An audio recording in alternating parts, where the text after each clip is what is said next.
அன்பான சகோதர சகோதரிகளே, உங்கள் அனைவரையும் நம்முடைய ஆண்டவரும் மீட்பெருமாகிய இயேசு கிறிஸ்துவின் பரிசுத்த நாமத்தினாலே நான் வாழ்த்தி வரவேற்கிறேன்.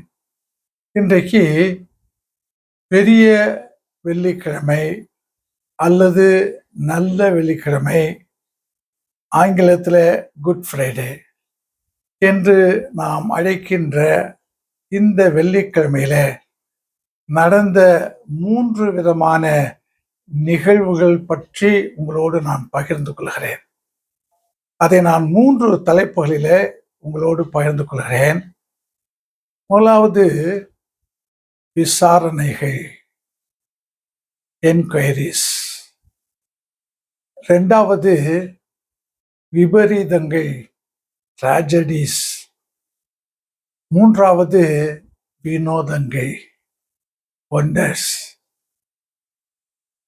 முதலாவது தலைப்பாக நான் சொன்னேன் விசாரணைகள். இன்றைக்கு உலகத்தில் எத்தனையோ பேர் தவறு செய்துவிட்டு எந்த விதமான விசாரணையும் இல்லாமல் சுதந்திரமாக வாழ்ந்து கொண்டிருக்கிறார்கள். ஆனால் ஆண்டவர் இயேசு எந்த குற்றமும் செய்யவில்லை. அப்படிப்பட்டவரை இந்த பெரிய வெள்ளிக்கிழமை அன்று மாறி மாறி விசாரித்ததை நாம் நம்முடைய திருமறையிலே படிக்கின்றோம்.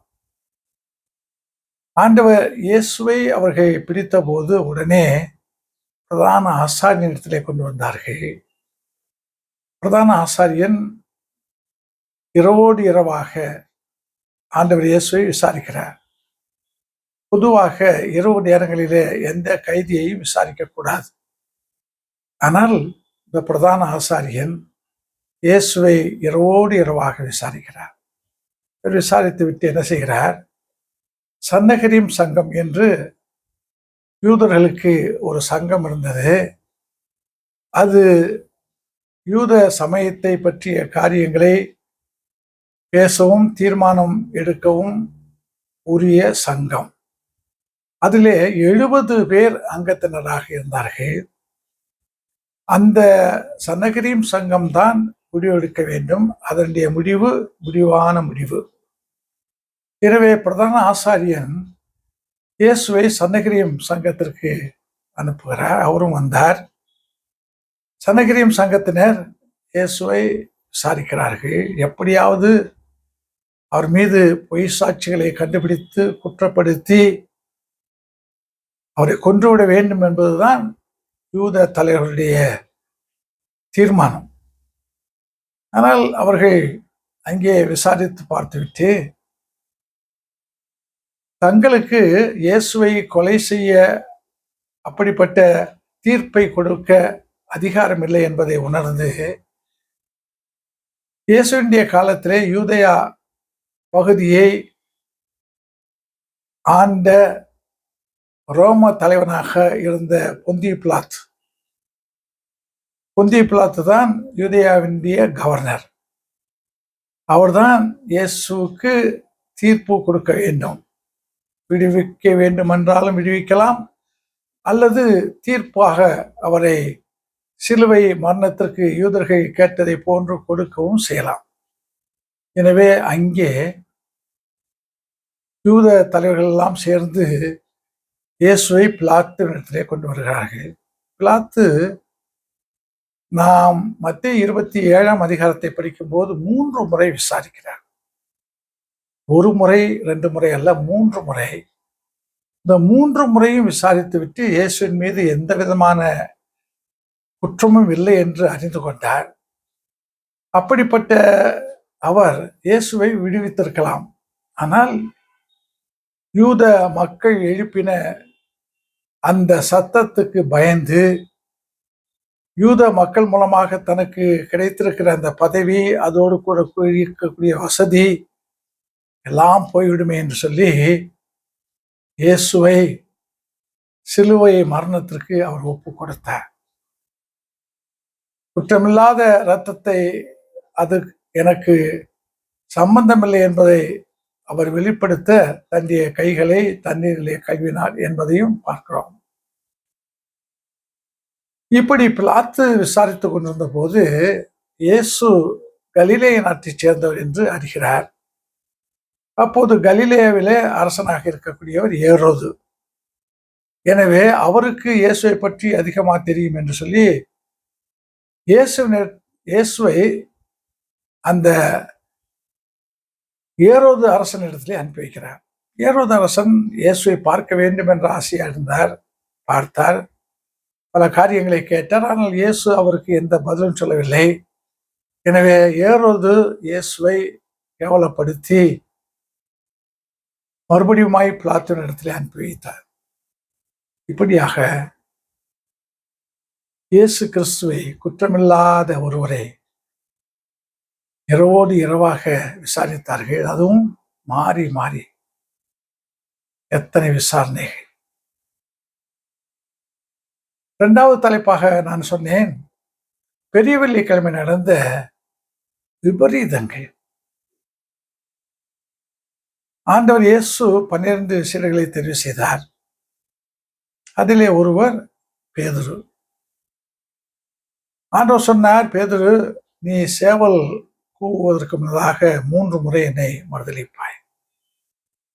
அப்போது பேதுரு சொன்னார், ஆண்டவரே, எல்லாரும் உம்மை விட்டு ஓடி போனாலும் நான் போக மாட்டேன். உம்மோடு மறிக்க வேண்டியதாக இருந்தால் நான் அதை செய்வேன் என்று வைராக்கியத்தோடு பேசினார்.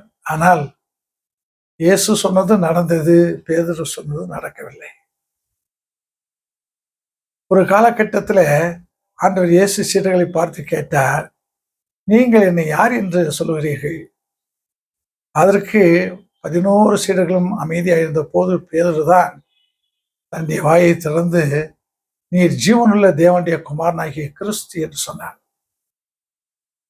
அருமையான சகோதர சகோதரியே, ஒரு காலகட்டத்திலே ஆண்டவர் இயேசுவை மேசியா கிறிஸ்து என்று அறிக்கையிட்ட அதே பேதுரு இப்பொழுது 3 முறை மறுதலிக்கிறார்.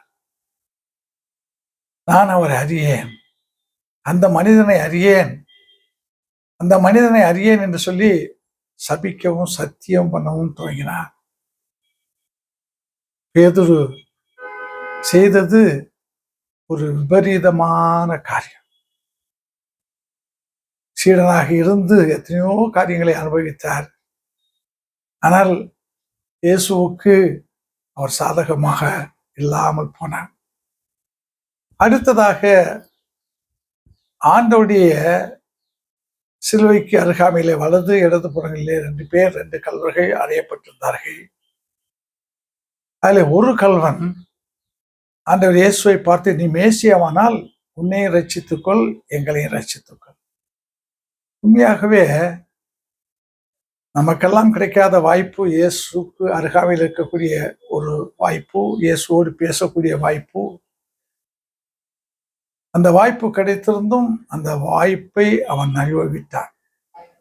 தவறாக பேசினான், இயேசுவை குற்றப்படுத்தி பேசினான்.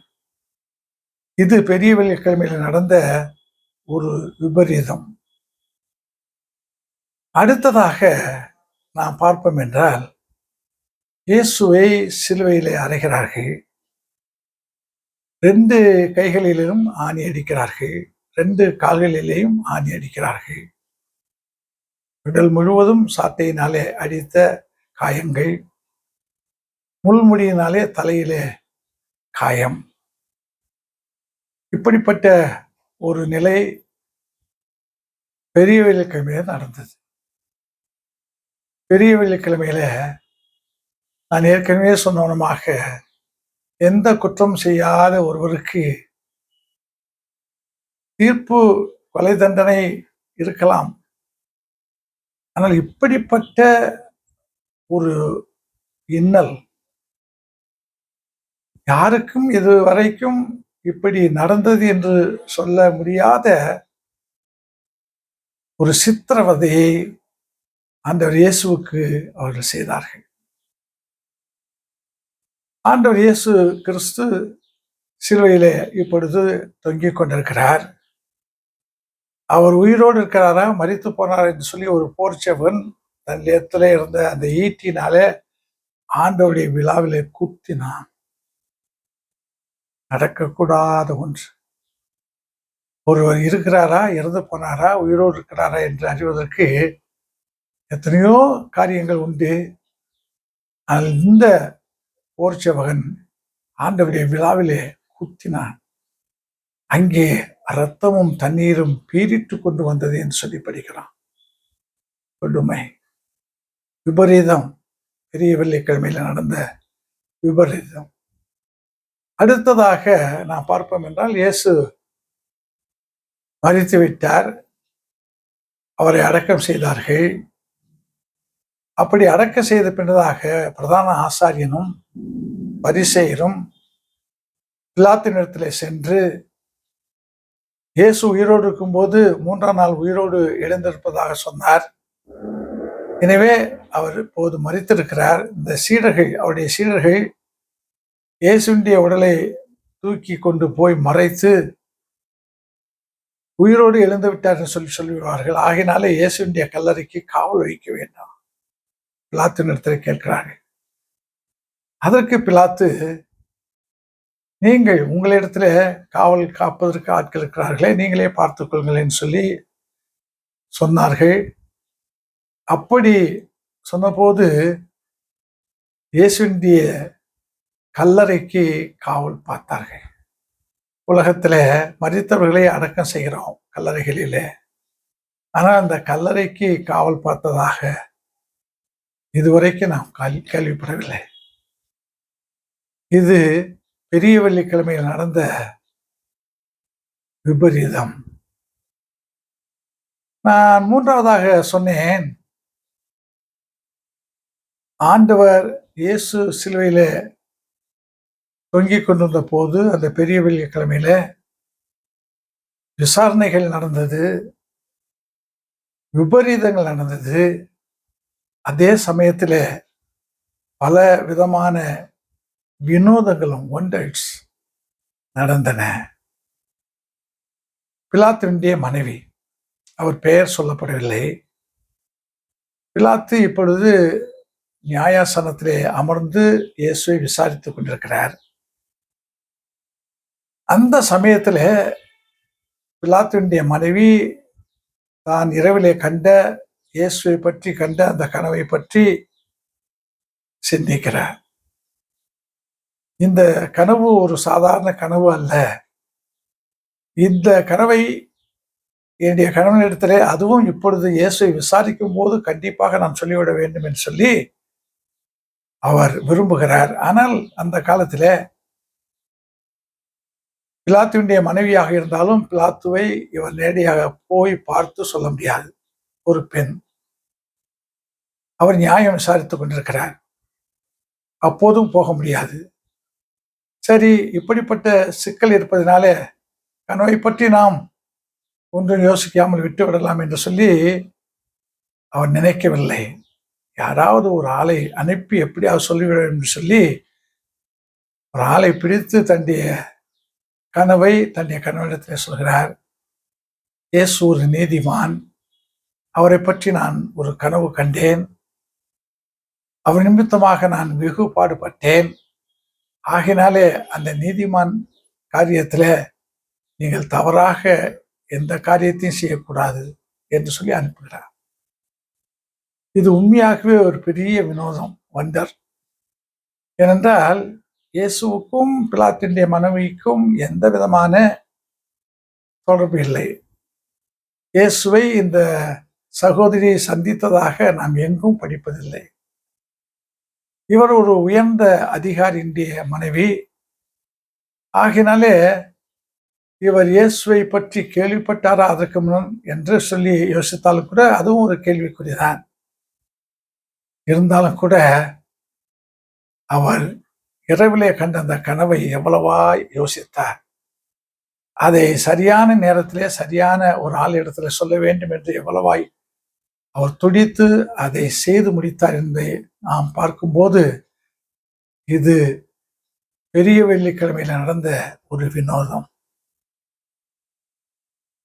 அடுத்ததாக நான் ஏற்கனவே சொன்னவனமாக இயேசுவினுடைய சிலுவைக்கு அருகாமையிலே வலது இடது புறங்களிலே 2 கல்வர்கள்.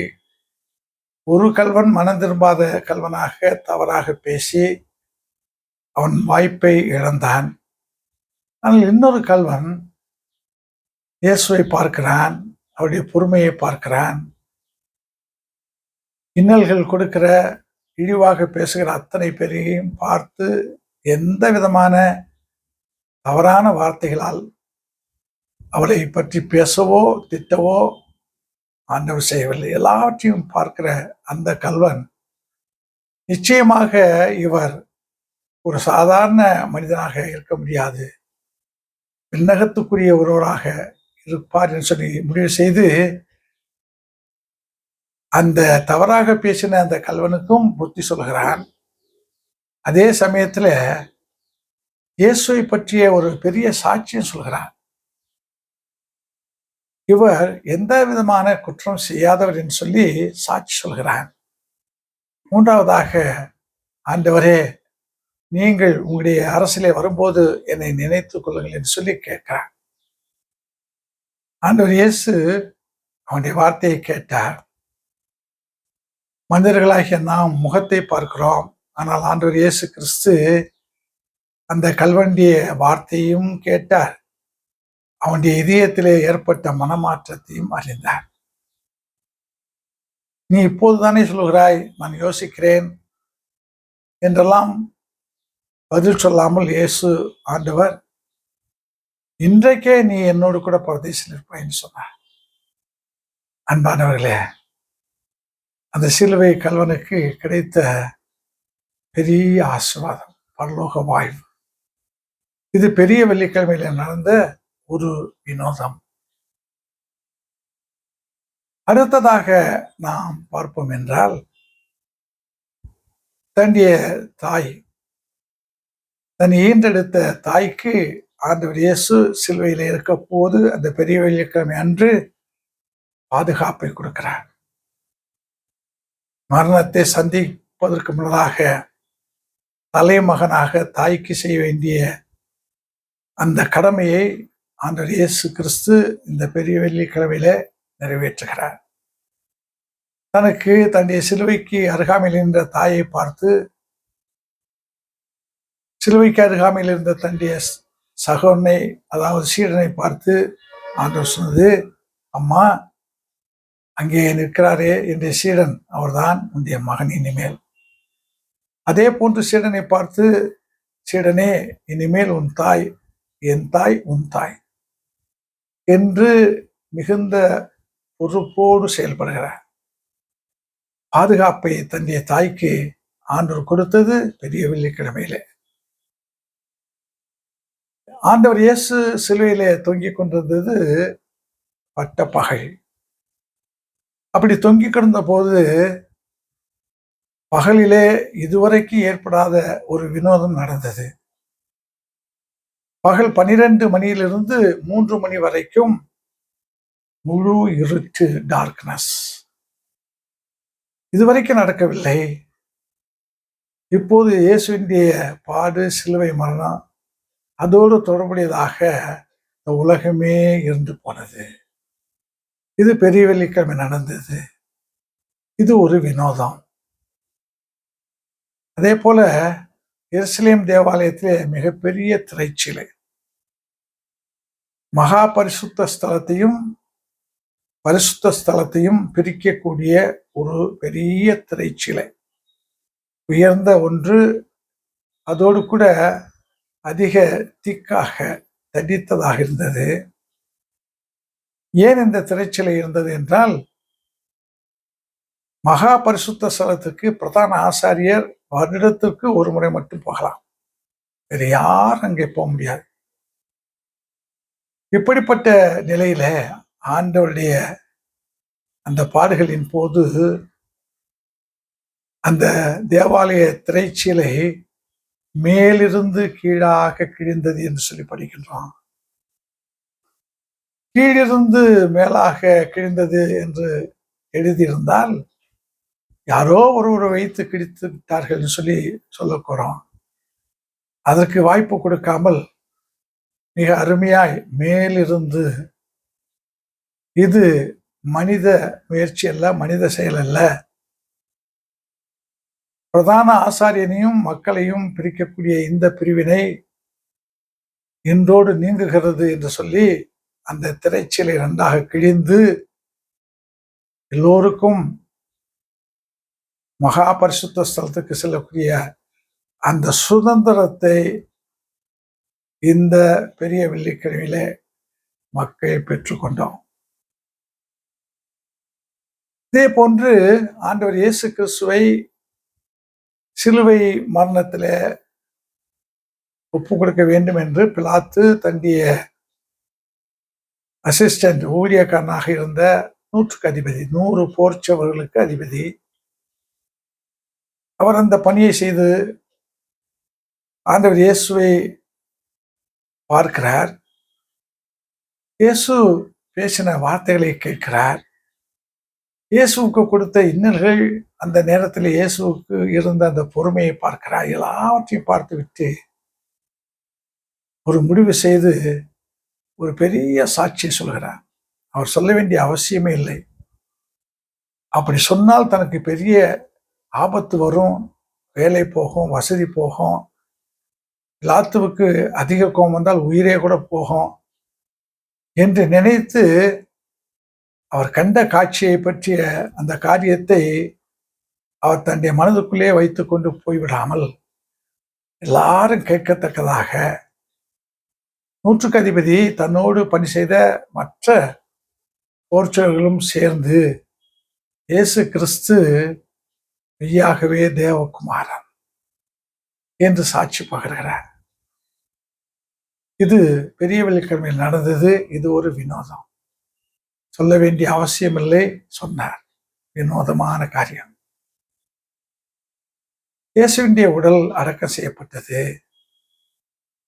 நியாயமாக இயேசுவை யார் அடக்கம் செய்ய வேண்டும்? அந்த உடலை அவருடைய குடும்பத்தின் பிள்ளைகள், சொந்தக்காரர்கள், இயேசுவோடு 3 ஆண்டுகள் இருந்த அனுபவித்த சீடர்கள், இயேசுவிடத்தில் எத்தனையோ விதமான நன்மையை பெற்றவர்கள், யாராவது ஒருவர் வந்து அடக்க செய்திருக்க வேண்டும்.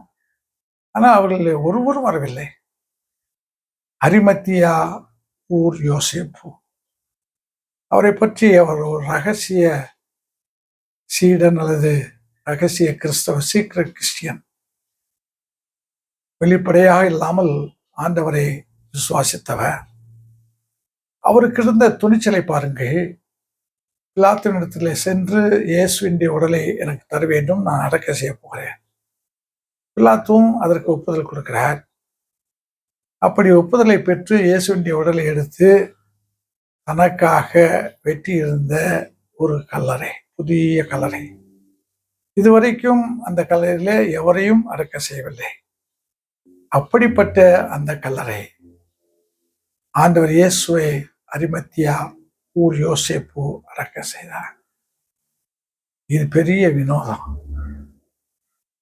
ஏனென்றால் இந்த அரிமத்தியா ஊர் யோசேப்பு இயேசுவோடு நெருங்கி பழகவோ பேசவோ, இயேசுவோடு அவருடைய பணியிலே பங்கு பெறவோ இல்லை. அப்படிப்பட்டவர் இயேசுவுக்கு நல்லடக்கம் செய்தார். இது ஒரு வினோதம். எனவே அருமையான சகோதர சகோதரிகளே, இந்த பெரிய வெள்ளிக்கிழமையில ஆண்டவர் இயேசு சொன்ன 7 வார்த்தைகளை நாம் ஒவ்வொரு ஆண்டும் தியானிக்கிறோம். நல்லது.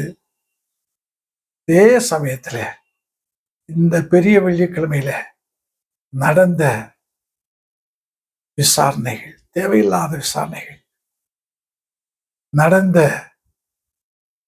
விபரீதங்கள், நடந்த வினோதங்கள், இவைகளை பற்றியும் நாம் சிந்திப்போம். அப்படி நாம் சிந்திக்கும் போது இந்த பெரிய வெள்ளிக்கிழமை தியானம் பூர்ணப்பட்டதாக இருக்கும். ஆண்டவர் நம்மை ஆசீர்வதித்து காப்பாராக. ஆமென்.